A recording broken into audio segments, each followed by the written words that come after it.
ছত্রিশ ঘন্টার সেই রাষ্ট্রীয় বিট্রিয়ালে অবস্থা ছবিতে এবং ভিডিওতে দেখা যায় যে মৃতপূর্ণ নয়। র্যাবকে সেই তদন্ত থেকে সরিয়ে দেওয়া হয়। ইসলাম এবং আবুল তাহার আপন ওনাদের দুজনের রীতিমতো পরিকল্পিত হত্যাকাণ্ড।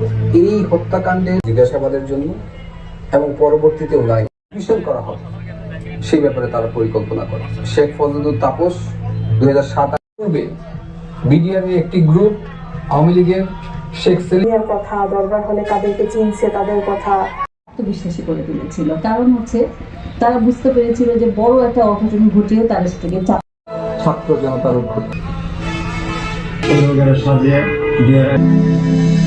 বাংলাদেশ দেখতে চান।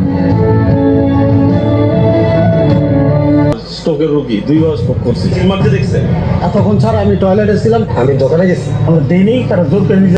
But did it really play out that way? Awami লীগের 15 বছরে আমরা দেখেছি দখল হারানোর নির্বাচন, আর 2024-এর জুলাই গণ অভ্যুত্থান ছিল দেশের দখল ফেরত নেয়ার ও ভোটাধিকার পুনঃপ্রতিষ্ঠা করার অভ্যুত্থান। তাই আগামী নির্বাচনে আমরা দলে দলে ভোট দিয়ে দেশের দখল বুঝে নেব। দেশের চাবি আমার।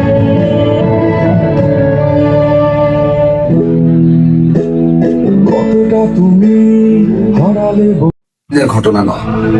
2007 সালে সর্বপ্রথম ব্যারিস্টার ফজলুল তাপসের কাছে বিডিআরের একদল সৈনিক যায় এবং সেখান থেকে এর ষড়যন্ত্র শুরু।